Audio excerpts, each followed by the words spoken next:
What's going on, guys? It's Kyle Carroll from MyMMAnews.com and Carroll's Corner MMA podcast. Today I'm joined by Tanner Payne. Before I jump in with Tanner Payne, I'm going to just make sure we go through geez, I'm going blank right here. Our sponsors. We got Pure Spectrum CBD. Make sure you go to the description, click on the link, 10% off all products, CBD, through the link. And then Diamond MMA, protect your nuts, ladies and gentlemen. Those who are fighting. Get a cup, protect your stuff. Diamond MMA in the description. Tanner Payne, thanks for joining me. Thank you. Appreciate you. Hey, so tell us a little bit about your fight. You got it coming up, your second MMA fight. You're coming up on Cage Wars April 6th. Cage Wars 41. Tell us a little bit about this fight. I've been training, getting ready for it. His name's Dan. I think he's 0-2 is what he is. I ain't got no wins yet, so I'm looking forward to the win. Been training, doing a lot, getting it ready. Awesome. And you're coming off your first fight, your debut. You made a Cage Wars 40. You lost a tough unanimous decision. It was a great fight, though. What did you learn from that fight and that you're bringing into this fight? I learned a lot. I learned on what not to do and what to do. I learned a lot of my wrestling. I learned just I ain't gonna lay there. I'm putting it all out. I'm not leaving it to the judges. I've been working on my hands. I've been working my feet, everything, all my movements, everything. This ain't no joke. This is real, man. You gotta practicing real hard. You gotta keep it going. It ain't slack a little bit, and they're gonna take advantage of it. So I gotta do my best. I've learned a lot. Most definitely, yeah. You definitely got to keep always improving as a fighter. Tell us about your camp, the fighters you train with, and your coaches you work with. Coach Alan Harrell out of Bearing Jiu-Jitsu is who I train with. He's my boy. He's a tough man. He showed me a lot, and I got a lot more to learn. I started out with CNY MMA years ago when I was younger. I went to Black River Boxing. I've done multiple spots like that, but me up at my lowest and let me in, man. I appreciate him so. Awesome. And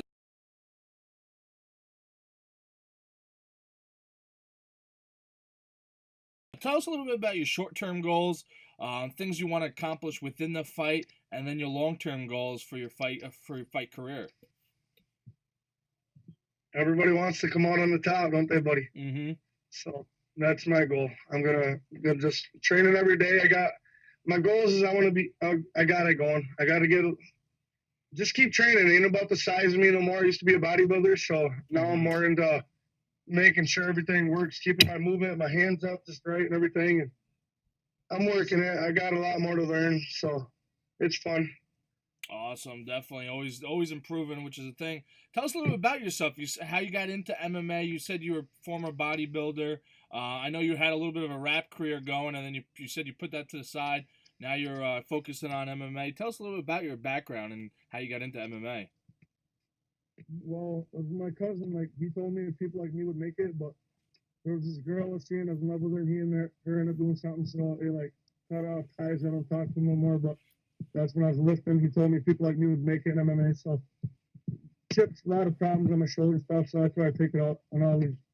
You know, I like the people. I want the people that doubted me. Every one of the people that doubted me to come watch me fight. That's what gives me energy. I like any people that's going to support me. Anything matters. I'm going to do it on my own regardless. I got a lot of thanks. I owe a lot of people. Awesome. So I appreciate you letting me on this. Yeah, definitely. It's a pleasure having you on. Talking about like fighting and training, and you got the haters and whatnot. How do you mentally focus for a fight and prepare for it? Right? Do you get any jitters right before you get in the cage? Never get the jitters. I say a lot of people think they do. A lot of people say that they do, but I don't get the jitters. I love it. Mm-hmm. I hold the title on the streets. Nobody's beating me on these streets. Now I'm coming in the cage. I want that title too. That's my goal. I'm going to start out with Cage Wars title. That's what I want. I got other people that want me to fight for them too. So I'm going to take every fight I can get. I got a lot to learn. I'm not letting up. I'm coming for the title. I want the title. I want to be the best. I want to start. I'm going to make it big time. It's only going to be a matter of time. Awesome. I'm training hard every day. I don't do a single push-up unless I do 100 push-ups. I mean, I got goals. I get it going. I got a lot of people I owe thanks to, and got a good girlfriend that supports me. And so awesome, definitely. And we're talking about people supporting you. Do you have any sponsors? Anyone that helps you train? Do you work a full-time job?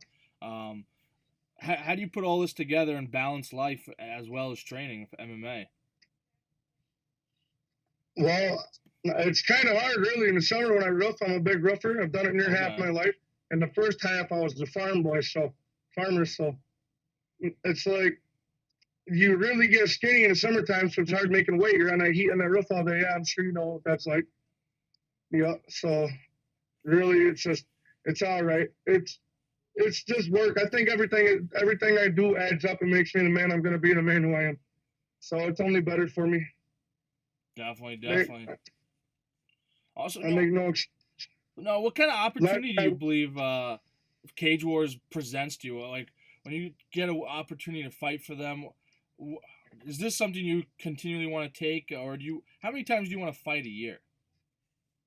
I want to fight every opportunity that anybody will give me. I don't care if it's twice a week or once every 2 weeks. I'll fight anybody, anytime if I can make that weight. Now, like you're talking about fighting everybody and anybody. A lot of fighters won't just fight anybody. They have their managers and them. They pick and choose, kind of navigate through the rankings and stuff, and Yes, avoid sir. people as well. Is that something you just want to plow through everyone and just get the title and march on? No, sir. I have Ben Fields is my manager. Ben Field, he's my manager. Okay. Yeah, he takes good care of me. He tells me what I should do and make sure I win this fight before I take the next one. But I'm just a fighter, man. It's all I've done my entire life. So I'm trying to put it to good use this time. I'm not trying to misbehave. I don't want to go back to getting in no trouble, nothing like that. I'm trying to be on my best behavior. So I think this is the best thing for me. Awesome. How'd you hook up with Ben Fields for him to be your manager? He's my buddy from Cage Wars. He was like, I was talking to him before then. He was hitting me up, telling me this and that, taking good care of me, telling me this simple stuff, tips, give me, a little good stuff I need to know about a lot of things. So I appreciate that guy. He's a big help, big motivator to me. He really is a good man. I love that kid. But anyway, yeah, he's awesome. Awesome. Offers me to his house for meals and everything. It's like, these people are so good. I want to give a shout out to a lot of people. Shout out to Cage Wars for taking care of me, treat me like family, great hospitality, bring me in there, free meals, free hotel room, and you can't beat it. No, you it's cannot. Crazy. Yeah, they definitely put on one of the best shows in all of the area for an amateur promotion. That's for sure. They take care of the fighters 100%, and their staff, which is awesome. Anything you want to say to your opponent for this fight coming up? Any predictions for this? It is what it is. I'm saying it ain't lasting to the judges. I'm leaving it all on the line.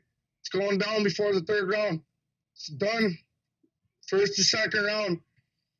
I don't know. Let him do what he's got to do. Every man's got their own little game plan. And awesome.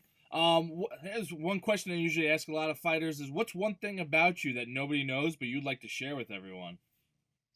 they're my hands. They're lethal. Nobody's got these hands. Yeah, I'm pinpoint accuracy. I see everything. Pretty quick with these hands. Yeah.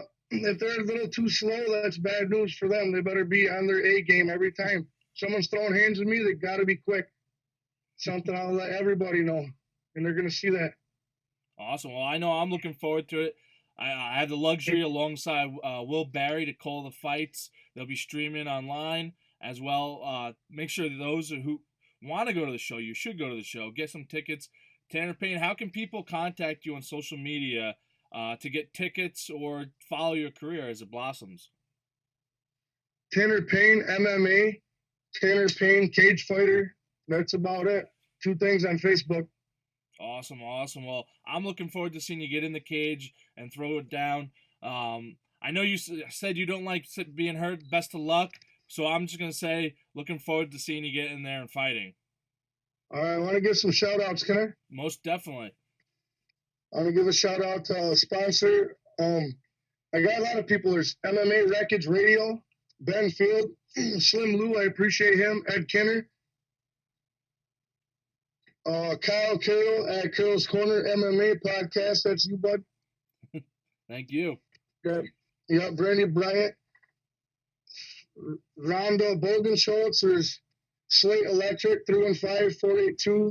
315-482-9337.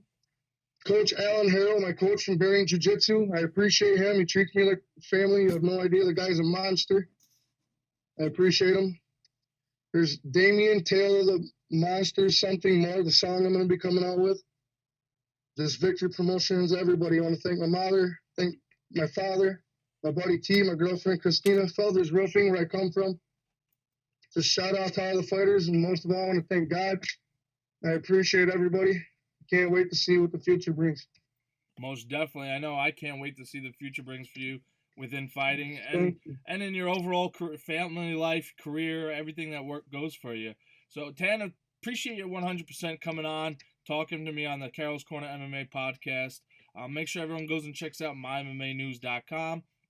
Like I said, sponsors are in the description. Use the links if you want to check it out. Tanner, last words are all yours. Shout out to IO Fave, Stephen Woodard from upstate New York, Ronan Rodriguez, Lawrence Bradford, and Swivel Chair Studio, Nick Monroe, Nick Kane, all my buddies from the rap game. They're all good. Awesome. So I want to give them a little shout out too. Thanks to my grandmother for everything, my mother, my father. I wouldn't be here without them. I appreciate you, Carroll's Corner MMA, Wreckage Radio, everybody. Don't blink, stay tuned. Going down in 2. Definitely. This is Carroll's Corner MMA podcast, and we're out.